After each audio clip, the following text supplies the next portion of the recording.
Hola, buenos días familia. Nos da mucho gusto que podamos estar nuevamente con ustedes a través de estos medios digitales.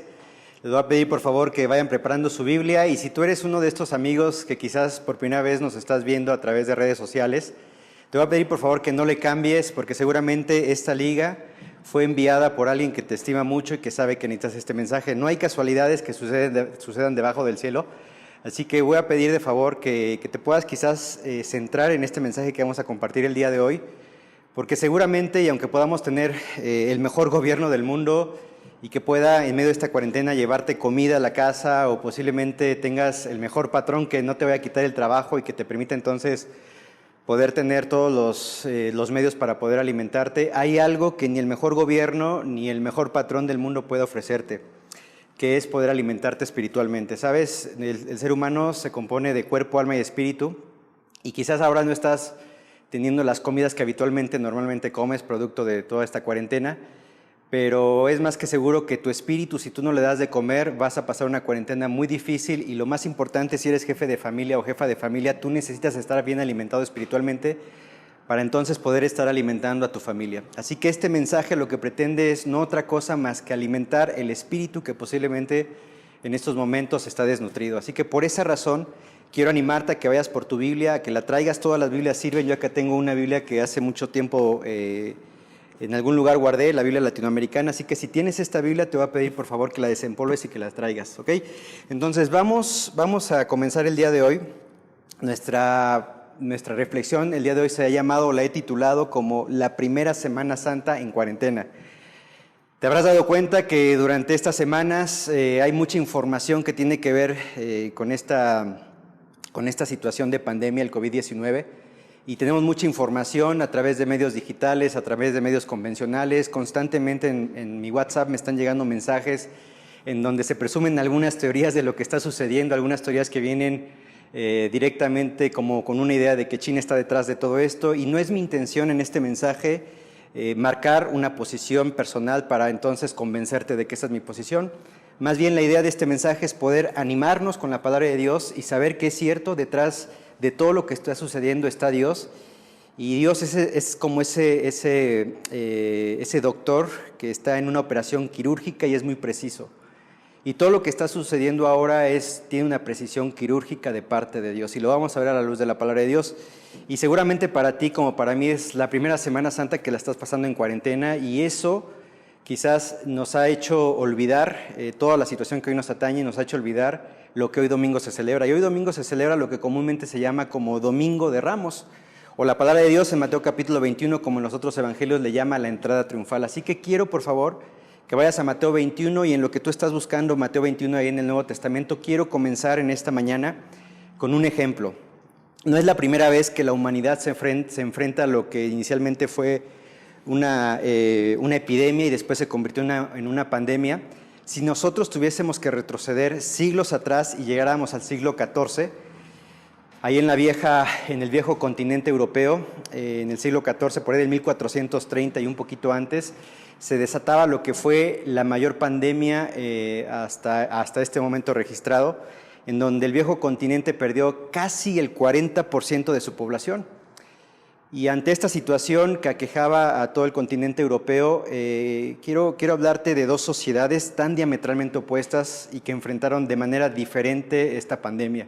Por una parte tenías esta sociedad, una sociedad muy religiosa, y esta sociedad religiosa, cuando empezó a ver toda esta situación de la pandemia que se llamó la peste negra, empezaron a tomar o a tratar de hacer lo que ellos pensaron que era mejor en ese momento. Así que esta clase religiosa lo que hizo fue sacar de los templos esos santos o esas imágenes, y entonces todos convocaron a procesiones, y en las procesiones iban con sus santos, algunos quizás milagrosos, y los que tenían más suerte se acercaban a su imagen, la tocaban y después de haber tocado llevaban la mano hacia su rostro en símbolo de respeto. Algunos que quizás eran todavía más afortunados se acercaban y besaban las imágenes. Así que te puedes imaginar todo lo que ocasionó.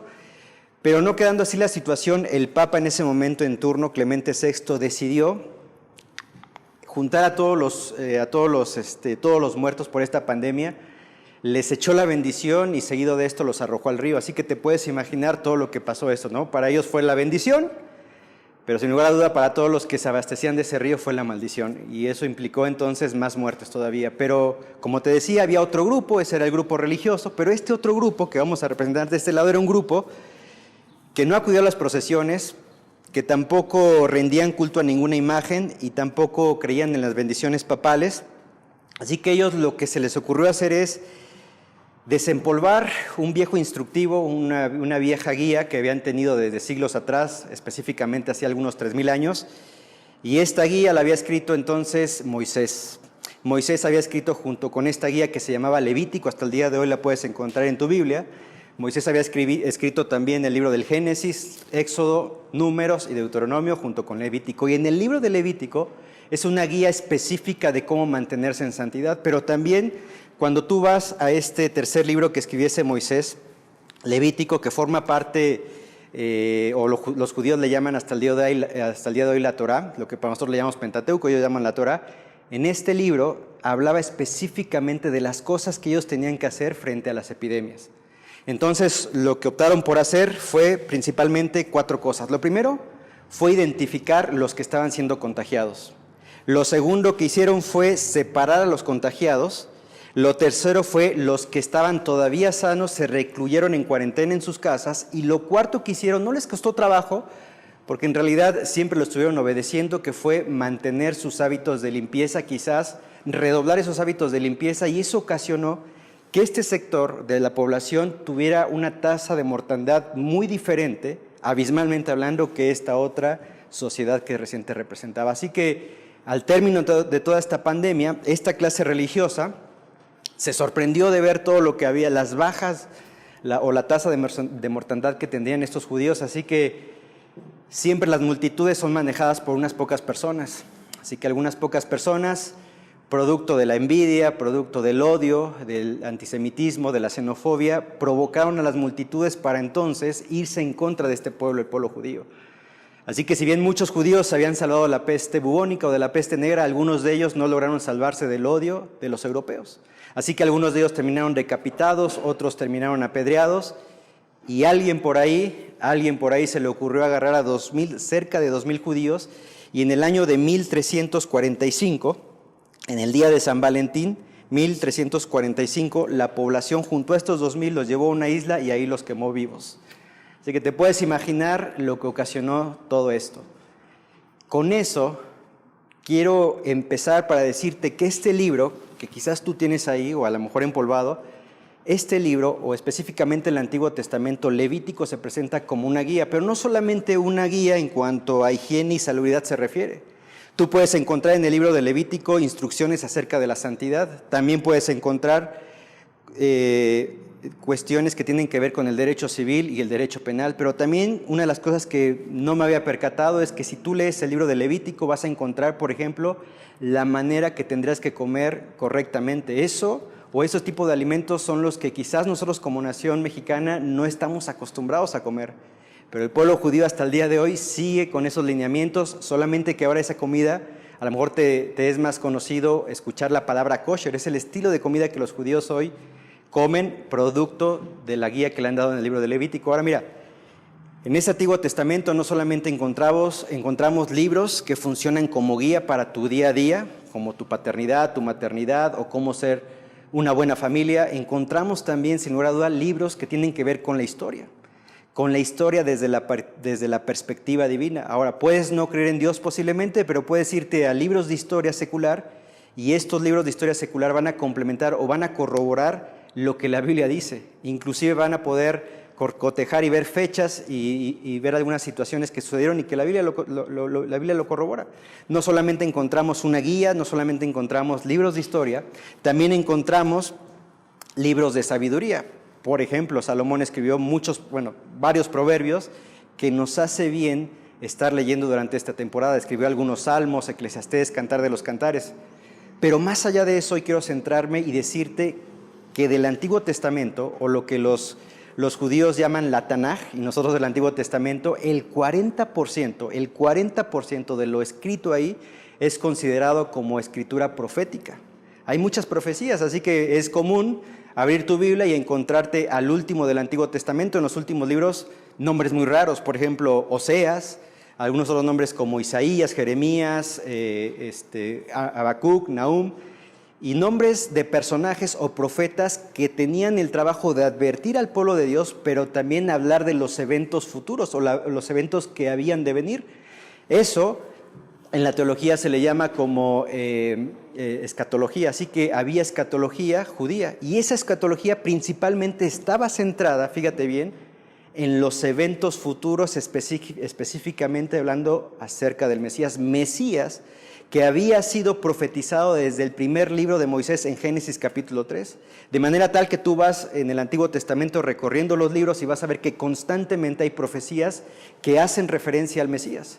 Daniel, por ejemplo, el libro de Daniel, un libro muy conocido, en el capítulo 9 nos habla de las 70 semanas de Daniel. Y si algo hay que todos los escatólogos de todos los tiempos coinciden, es que estas 70 semanas se refieren a 70 unidades de 7 años cada uno, también llamado septenas, que conforman 490 años, de manera tal que cuando tienes a un Daniel en el año aproximadamente en el 530 a.C., 5 siglos antes de que naciera Cristo, él está profetizando acerca de los 490 años de historia que le venían al pueblo de Israel. Entonces, cuando entramos a Mateo capítulo 21, lo que estamos viendo no otra cosa más que está con ese evento terminando los 490 años de historia o de escatología judía en ese momento. Y con esto te quiero decir entonces que la palabra de Dios es un libro escatológico, es un libro profético, y nos haría bien entender y tratar de ir conociendo lo que Dios tiene para estos tiempos, porque la cosa no quedó ahí. Cuando nace Cristo, hasta el año 33, o durante los 33 años que vivió nuestro Señor Jesucristo, se van a cumplir cerca de 300, o más bien más de 300 profecías desde que nació en Belén hasta que llegó a la cruz. Si no te acuerdas más o menos cómo viene la historia o cuál es el orden de esta Semana Santa, te tengo que decir que hoy domingo es conocido como Domingo de Ramos o la entrada triunfal. Mañana lunes, lunes santo, nuestro Señor Jesucristo va a ser ungido en la casa de Lázaro. Jesús va a expulsar a mercaderes del templo. Después de expulsar a estos mercaderes se va a ir al Monte de los Olivos con sus discípulos, y desde ahí va a lanzar una profecía que se va a cumplir 40 años después, es decir, en el año 70, pero también va a hablar acerca de las profecías que habrían de venir como señales del fin de los tiempos. Seguimos avanzando, llegamos al Martes Santo. Jesús anticipa la traición de Judas y las negaciones de Pedro. Miércoles Santo, Judas conspira en el Sanedrín para traicionar a Jesús por 30 piezas de plata. Llegamos al Jueves Santo, la última cena. Ves una oración de Jesús en el monte Getsemaní y ves el arresto de Jesús. El Viernes Santo ves a Jesús en la prisión, y en esa prisión el orden es el siguiente: primero es interrogado por Caifás, por Pilato, después sufre una flagelación, viene la coronación de espinas, seguido del Vía Crucis, al Gólgota, la crucifixión de Jesús y finalmente la sepultura de Jesús. Por esa razón, los 4 evangelios van a dedicar gran parte de su escrito a narrar lo que sucedió en esta última semana de Jesús. Mateo, por ejemplo, va a agarrar una cuarta parte de los capítulos para narrarnos lo que pasó en esos últimos días. Marcos, por otra parte, va a agarrar una tercera parte, Lucas una quinta parte, pero el Evangelio según San Juan, la mitad de lo que escribió Juan está dedicado a narrarnos lo que sucedió. Así que en Juan vas a encontrar una hermosa oración que quizás te haría bien poder leer en Juan capítulo 17, en donde ves a Jesús orando por sus discípulos, pero también en esa oración está orando por ti y por mí. Y sabes, eso es lo que en medio de esta circunstancia tan adversa me anima a pensar que Jesús estaba orando por mí. No te pido que los quites del mundo, decía la oración, parte de la oración. No te pido que los quites del mundo, apártalos del mal. De manera que cuando entramos a Mateo capítulo 21 y con todo este contexto que te estoy dando, me gustaría, por favor, que me acompañaras en la lectura para poder entender mejor el texto. Dice la palabra de Dios, dice: cuando se acercaron a Jerusalén, vinieron a Betfagé, al monte de los Olivos. Jesús envió 2 discípulos, diciéndoles: id a la aldea que está enfrente de vosotros, y luego hallaréis una asna atada y un pollino con ella, desatadla y traédmelos. Y si alguien nos dijere algo, decid: el Señor los necesita, y luego los enviará. Todo esto aconteció para que se cumpliese lo dicho por el profeta cuando dijo: decida la hija de Sidión, he aquí tu rey viene a ti, manso y sentado sobre un asna, sobre un pollino, hijo de animal de carga. Ahora es interesante, como te decía, promedio se estaban cumpliendo 2 profecías por día. Entonces Mateo está revelando, esto sucedió como algunas tantas otras cosas mientras estuvo Jesús haciendo su ministerio y aún antes de comenzar su ministerio, esas cosas sucedieron para que se cumpliese la palabra profética. De manera que cuando Mateo está refiriendo esta profecía, él está citando el libro de Zacarías, que se habría escrito más o menos unos siglos antes de que Cristo naciese.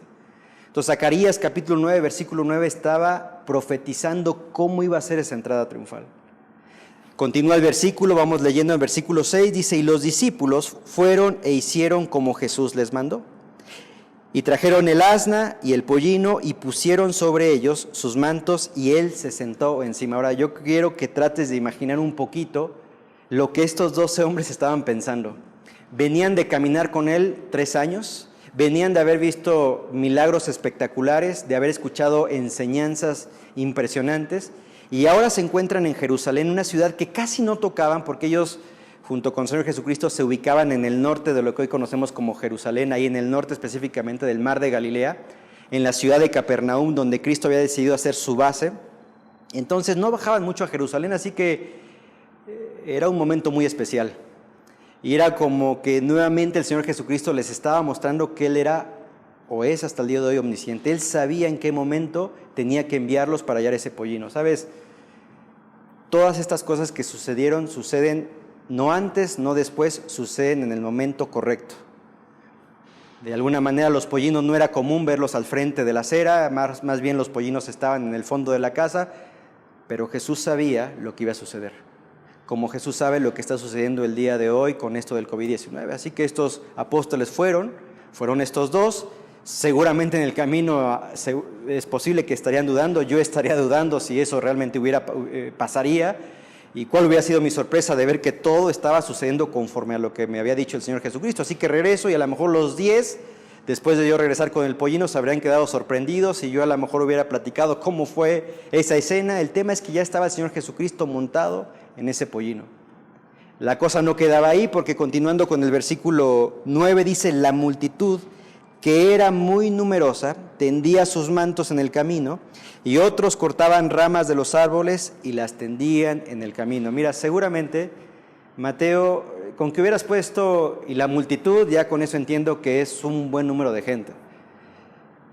Pero en la mente de Mateo nos quiere hacer entender que no era cualquier multitud. Es decir, la multitud que era muy numerosa, algunos estudiosos dicen que era posible, tienes que entender una cosa, era una semana muy especial para el pueblo judío como lo es hasta el día de hoy. Eran las fiestas anuales, así que muchos judíos trataban por lo menos de estar una vez en sus vidas en Jerusalén, en Tierra Santa, como hasta el día de hoy lo hacen.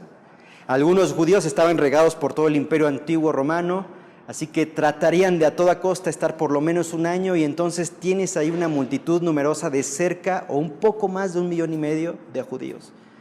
Querétaro tiene 2 millones de habitantes, así que tienes que imaginarte que están las multitudes, y yo al principio te decía que las multitudes somos fácilmente manejables. Y de pronto entonces necesitarás 3, 4 medios de comunicación para poder entonces crear en la multitud lo que tú quieras crear. De manera tal que esta multitud sabía de Jesús, seguramente porque en los evangelios nos van narrando que la fama de Jesús se extendía no solamente en los pueblos, sino en las regiones. Así que habría judíos que conocían o quizás querían ver a ese famoso carpintero de Nazaret llamado Jesús en la región de Galilea, querían verlo, y algunos por ahí empezaron a murmurar, llegó Jesús, está sentado está entrando montado en un pollino, como refiere la profecía de Zacarías 9:9, porque tienes que reconocer o tienes que entender que muchos de los judíos no les era ajeno la profecía. Es más, había judíos que se dedicaban específicamente a estudiar la profecía mesiánica. Se dedicaban a la escatología mesiánica, así que muchos de ellos, o muchos de esos escritos, los judíos los tenían, así que no era para ellos desconocido algunos aspectos que tenían que ver previos a la llegada del Mesías, y había algunas cosas que se estaban cumpliendo.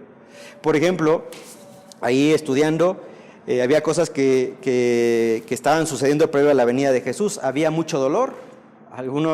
Algunas profecías revelaban que previo a la venida de Jesús habría muchas muchas situaciones que llevarían al pueblo a ser sometido. Así que esa situación ya la vivían. Había pasado el imperio medo-persa, después el imperio de Babilonia, el imperio griego, el imperio romano, así que eso ya lo tenían. En ese momento el imperio romano los estaba subyugando. Lo que tenía que suceder después, de acuerdo a estos estudios escatológicos, tenía que venir un tipo de Elías. Juan el Bautista, 3 años atrás, había sido decapitado, así que palomita. Seguimos avanzando y el Mesías entonces tenía que venir, cumpliéndose ciertas profecías, así que toda la multitud se agolpaba en ese momento y empezaban entonces, motivados por otros, a gritar lo que vamos a leer a continuación. Dice que la multitud se acercó, versículo 9, y la gente que iba delante y la que iba detrás aclamaban diciendo: Hosana al Hijo de David, bendito el que viene en el nombre del Señor, Hosana en las alturas. Ahora, esto es una clara referencia al Salmo 118. Sabes que cuando ellos se juntaban, previo a lo que era la Pascua, días antes, había una serie de liturgias que se practicaban en la religión judía hasta el día de hoy, y parte de esas prácticas era entonar himnos.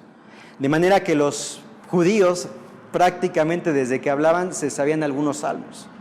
Cuando se acercaban las fiestas anuales, como la que estamos recién refiriendo, entonces se acostumbraba a cantar el Salmo 118.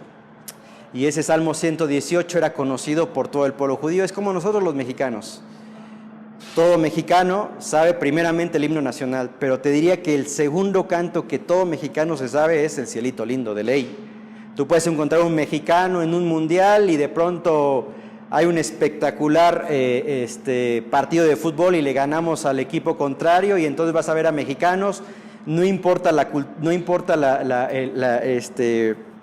el trasfondo económico, y se abrazan y están entonando el Cielito Lindo. Bueno, algo así similar con estos judíos, de manera que cuando ven entrar a Jesús empiezan a entonar el Salmo 118. Claro, nosotros lo leemos y dice Hosana en las alturas, pero la palabra Hosana, para que tengas una idea, era la palabra griega de lo que significaba esta parte que dice: oh Jehová, sálvanos ahora, te ruego. De manera que cuando ellos cantaban Hosana, Hosana al Hijo de David, es sálvanos ahora, te ruego. Porque en la mente de estos judíos estaba la idea de que este es el Mesías prometido por los profetas, que nos va a rescatar de este imperio romano. Y no solamente eso, es posible inclusive que nosotros como judíos podamos subyugar a los romanos. Así que eso estaba en la mente de esta multitud. Pero lo interesante es que eso no queda ahí, pasa la emoción, y en nuestra lectura seguimos, llegamos al versículo 10 y dice: cuando entró él en Jerusalén, toda la ciudad se conmovió. Toda la ciudad se conmovió. Claro, pasa como cuando de pronto tenemos un evento masivo. Vuelvo al ejemplo de un partido de fútbol, y de pronto en el último mundial México le ganaba a Alemania y todos estábamos contentos. ¡Wow! Le ganamos a Alemania, padrísimo. Pero en la noche los comentaristas, o por lo menos los comentaristas que yo sigo, nos daban o nos ponían un baldazo de agua fría diciendo: bueno, la verdad es que Alemania no viene nada bien. Y después, en la medida que avanzamos a la siguiente etapa, nos dimos cuenta que no vamos a pasar del cuarto partido. Pero estábamos animados en el momento que ganó. Bueno, un poquito, eso es lo que está aconteciendo. Toda la multitud, motivada, está gritando: sálvanos ahora, te ruego. Pero después que pasó la euforia, la pregunta que se hacen entre ellos es la misma pregunta que quizás hoy, en el Domingo de Ramos, Dios también te hace a ti. Porque fíjate, el versículo 10 termina con la pregunta: ¿quién es este? ¿Quién es este? Te haré una pregunta entonces muy específica: ¿quién es Jesús para ti? Porque la respuesta de ellos fue: y la gente decía, este es Jesús, el profeta de Nazaret de Galilea. ¿Quién es Jesús para ti? Es posible que atiendas a la misma respuesta, solamente que hoy la dices con palabras diferentes. Este es un buen maestro. Este es un hombre que gracias a él puedo tener vacaciones en Navidad, puedo tener un aguinaldo, puedo tener, bueno, si lo queremos ver de esa manera, puedo tener vacaciones en Semana Santa. Bueno, ya estamos en cuarentenados, pero quizás Jesús para ti es el personaje que ocasiona que te puedas juntar en Navidad, pero después te olvidas. Quizás para ti es simplemente un filósofo que nos dejó excelentes formas de un estilo de vida, pero no es realmente el Señor de tu vida.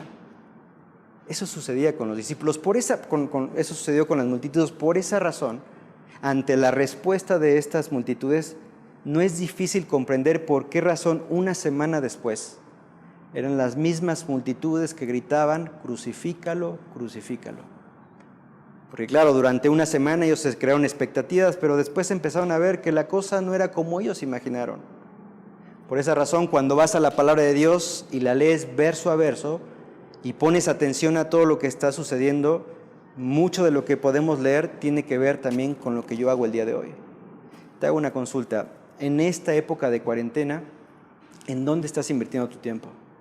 Yo estoy seguro que quizás en tu corazón estás preocupado por toda la situación económica, si no es que ya la estás viviendo, pero toda la situación económica que esto va a llevar. Seguramente ya has quedado sin empleo. Seguramente es muy seguro, casi un 90% de que vas a quedar sin empleo. Pero es en estos momentos difíciles, son en estas momentos circunstancias en donde Dios te quiere reivindicar y quiere que respondas a la pregunta: ¿quién es Jesús para ti?, de una manera correcta. En unos minutos más te voy a dar qué es la respuesta que Dios espera de ti a la luz de la palabra de Dios. Así que nosotros continuamos, termina eso ahí en el versículo 11, y después, si nosotros avanzamos un poquito, llegamos a Mateo capítulo 24. Eso pasó entonces el domingo de Ramos, la entrada triunfal. Pero al siguiente día, es decir, mañana lunes va a ser hace 2000 años obviamente, va a ser un momento muy importante. Porque si me acompañas ahí en Mateo capítulo 24, te voy a pedir que por favor vayas ahí. Y una de las cosas que tienes que reconocer es que, yo trato de imaginarme a los 12 discípulos tratando de entender todo lo que está pasando. Hay profecías que se están cumpliendo, ¿no? Y si algo tienen los apóstoles es que no son diferentes a nosotros. Y así como ellos, también nosotros tenemos un morbo de lo que va a venir, o tenemos un morbo de las cosas que van a suceder más adelante. Y entonces constantemente estamos buscando lo que nos depara el día de mañana. Por esa razón, situaciones como el tarot, como el café, o como este tipo de situaciones que apuntan a conocer el futuro, son muy socorridas hoy en tiempo. En medio de una sociedad que se supone que ya está industrializada, que se supone que es una sociedad totalmente ilustrada, todavía algunos siguen dependiendo de esas situaciones. Ahora, los apóstoles no era la excepción. Ellos querían conocer las cosas que iban a venir. Así que cuando nosotros llegamos a Mateo capítulo 24, ya desde el versículo 37 del capítulo 23, están los discípulos, están escuchando las cosas que dice Jesús. Ese lunes por la mañana el Señor Jesucristo ha enfrentado o ha confrontado más bien a la clase religiosa, a los saduceos, a los fariseos.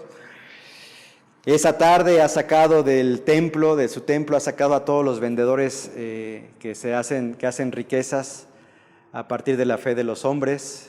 Los ha sacado, ha confrontado a la clase religiosa y ahora se los lleva al Monte de los Olivos, enfrente del templo prácticamente.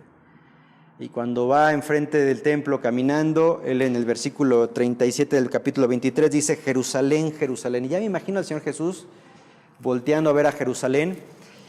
Y dice: que matas a los profetas y apedreas a los que te son enviados. ¿Cuántas veces quise juntar a tus hijos como a la gallina junta sus polluelos debajo de las alas y no quisiste? He aquí vuestra casa os es dejada desierta, porque os digo que desde ahora no me veréis hasta que digáis: bendito el que viene en el nombre del Señor. Y deja ese pensamiento en la mente de los discípulos. ¿Qué quiere decir esto? ¿Qué está pasando en ese momento? Capítulo 24 dice: cuando Jesús salió del templo y se iba, se acercaron sus discípulos para mostrarle los edificios del templo. Respondiendo él les dijo: ¿veis todo esto? De cierto os digo que no quedará aquí piedra sobre piedra que no sea derribada. Y en el capítulo 24, con estos versos, si bien ese Mesías ha sido profetizado por profetas siglos atrás, ahora tienes al Mesías, a nuestro Señor Jesucristo, profetizando lo que ha de venir. Y en ese momento está profetizando lo que va a suceder alrededor de unos 40 años después de que emite esas palabras. Porque 40 años después, el templo de Jerusalén, piedra sobre piedra, estaba cayendo. Porque en el año 70, entonces entraba un flamante general romano llamado Tito. Y Tito lo que hizo en el año 70 fue sitiar la ciudad de Jerusalén. Un sitio significaba que cortaban las vías de comunicación, posiblemente desviaban los ríos o los cuerpos de agua para desabastecer de agua al pueblo. Y entonces trataban de aguardar adentro de Jerusalén, pero llegó un momento que se rindieron. Llegó un momento en que ya no tenían que comer, pasaron algunos meses, a tal punto que Flavio Josefo, un historiador judío, nos dice en sus escritos que lo que comían la gente adentro de Jerusalén era el calzado, lo hervían y eso es lo que comían, así que eso les hizo poder rendirse. ¿Qué sucedió después? Este hombre, este general romano Tito, quemó todo el templo de Dios, todo el templo que construyó Salomón y después reconstruyó la dinastía de los Herodes, y destruyó esos muros porque en los muros había grandes cantidades de oro. Ese templo no ha sido reconstruido hasta el día de hoy. Si tú eres seguidor de lo que sucede en Israel, puedes ver entonces que solamente de ese templo queda lo que hoy se llama como el Muro de los Lamentos. Y solamente es la base de lo que fue ese gran hermoso templo. Bueno, el Mesías en ese momento estaba profetizando lo que iba a suceder 40 años después, en el año 70. Pero no solamente eso. Los discípulos continúan preguntando y dicen, y estando él sentado en el monte de los Olivos, los discípulos se le acercaron aparte diciendo, dinos, ¿cuándo serán estas cosas? ¿Y qué señal habrá de tu venida y del fin del siglo? ¿Sabes? Una pregunta que quizás hoy muchos nos hacemos. Ahora mira, no quiero con todo esto que te estoy leyendo, que vamos a leer, crear una sensación amarillista o tener una escatología amarillista en donde te asustes, porque la idea al principio yo te dije es animarte. Pero ciertamente con eso quiero confirmar que la palabra de Dios es 100% preciso en su palabra. Por esa razón, el apóstol Pedro, años después, él va a escribir en su segunda carta de Pedro, en el capítulo 2, capítulo 1, versículo 19, tenemos la palabra profética más segura. Así que puedes entender que la Biblia no solamente es una guía para saber cómo conducirte ante situaciones como las que hoy nos aquejan. Tampoco es una guía necesariamente para saber cómo conducirte para ser un mejor padre. O no necesariamente es solamente sabiduría o solamente historia, es profecía también. Y si bien con Cristo se cumplen 300 profecías, Cristo va a anunciar las cosas que han de venir. Y si bien con la entrada triunfal se cumple la semana o termina la semana número 69 de Daniel, hay una semana más que todavía no se ha llevado a cabo. Y esa semana, que es la número 70, está escrita en detalle en lo que hoy conocemos como el libro de Apocalipsis. Dice la palabra de Dios acá, continuando, respondiendo Jesús, les dijo, mirad que nadie os engañe, porque vendrán muchos en mi nombre diciendo, yo soy el Cristo, y a muchos se engañarán. Y oiréis de guerra y rumores de guerra, mirad que no os turbéis, porque es necesario que todo esto acontezca, pero aún no es el fin. Porque se levantará nación contra nación y reino contra reino, y habrá pestes y hambres y terremotos en diferentes lugares. Mira, tienes al Mesías haciendo lo que mejor sabe, anticipando las cosas que habrían de venir. Ahora, solamente estoy leyendo unos versículos. Si tú lees todo el capítulo 24, vas a ver un poquito más de ciertas situaciones que hoy estamos viviendo. Ahora, lo importante de todo esto es entender que en medio de toda esta escatología, lo que Dios quiere no es asustarte, pero a lo mejor sí hacerte reflexionar de cómo estás actuando frente a esta pandemia. A lo mejor eres de los que llegan a pensar, no, yo no creo en Dios y esto me certifica, ¿ves? Dios no existe, porque si Dios existiera, ¿por qué razón permite todo este sufrimiento? Pero te puedo decir que más bien esto está sucediendo y está certificando la existencia de Dios. ¿Por qué razón? Porque se está cumpliendo la palabra profética.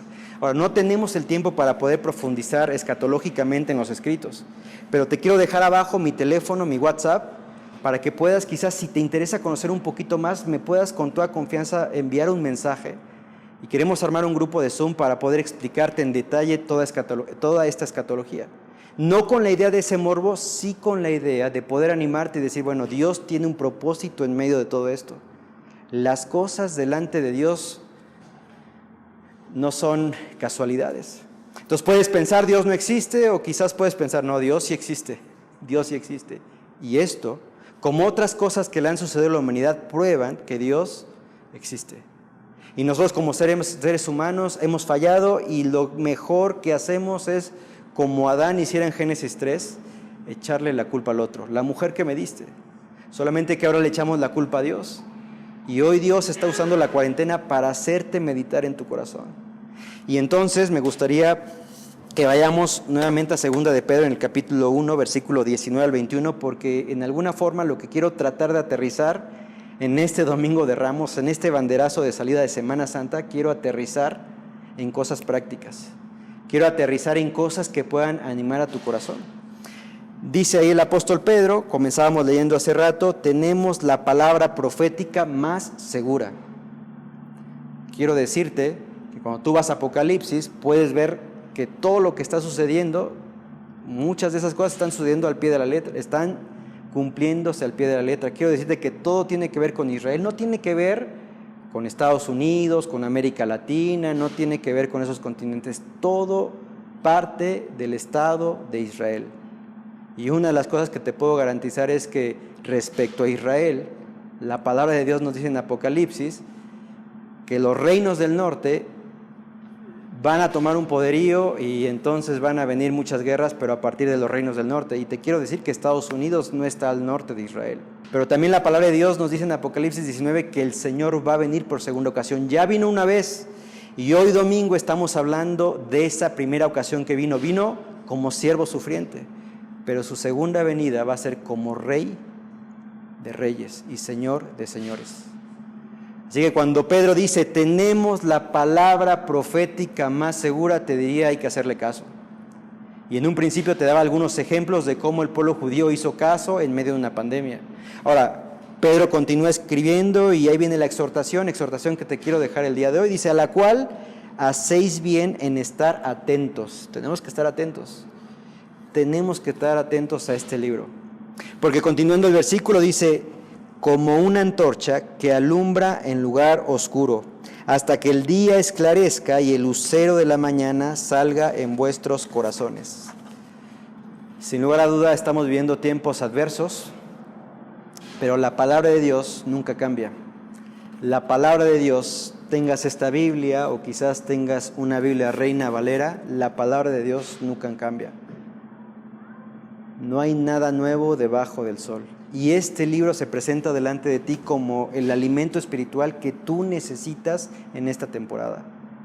Me encanta cuando Pedro dice, tenemos que hacerla alumbrar como una antorcha que alumbra en un lugar oscuro. Hoy estamos en un tiempo ciertamente de oscuridad, pero no estamos solos.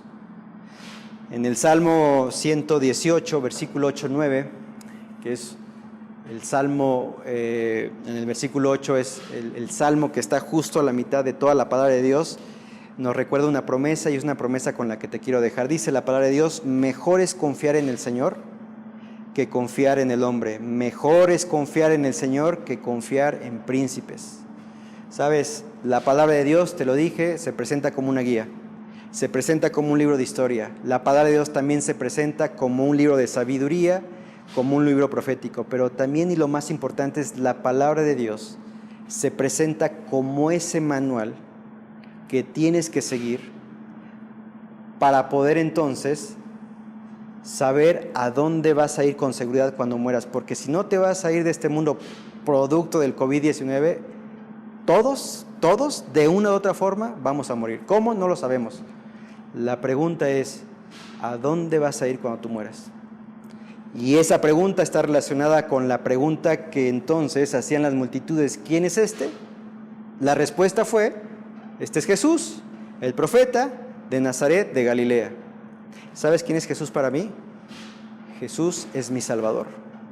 Y hace 2000 años, en Semana Santa o el Domingo de Ramos, comenzaba el maratón en donde iba a terminar en la cruz para posteriormente ser sepultado y posteriormente resucitar al tercer día. Eso hizo válido la salvación de mi pecado que venía arrastrando desde nacimiento. La iglesia tradicional le llama pecado original. Y entonces ante esa situación los profetas advertían que vendría el Mesías. ¿Para qué? No para establecer su reino físicamente, sino para establecer un reino espiritual. Así que yo un día en 1991 entendí que era pecador, separado de Dios, y entendí entonces a Cristo como ese Señor y Salvador, que fue necesario que llegara a la cruz para que su sangre derramada en ese madero pudiera entonces limpiar mi pecado. Por esa razón, el último de los profetas, Juan, en el capítulo 1 dice, cuando ve a Jesucristo venir al río Jordán, él lo ve, se dirige a la multitud y dice, he ahí el Cordero de Dios. Y tú sabes cómo termina ese versículo. He ahí el Cordero de Dios que quita el pecado del mundo. Claro, lo iba a quitar producto de llegar a la cruz, morir en la cruz y resucitar al tercer día. De manera que ese día, en 1991, me entendí, me reconocí pecador. La Biblia dice en Romanos 3, versículo 23, por cuanto todos pecamos, estamos separados de la gloria de Dios. Pero las buenas noticias las encontramos en Romanos capítulo 5, versículo 8, donde dice, mas Dios muestra su amor para con nosotros, en que siendo aún pecadores, Cristo murió por nosotros. Por esa razón, comenzaba en Domingo de Ramos el proceso de salvación hasta llegar a la cruz.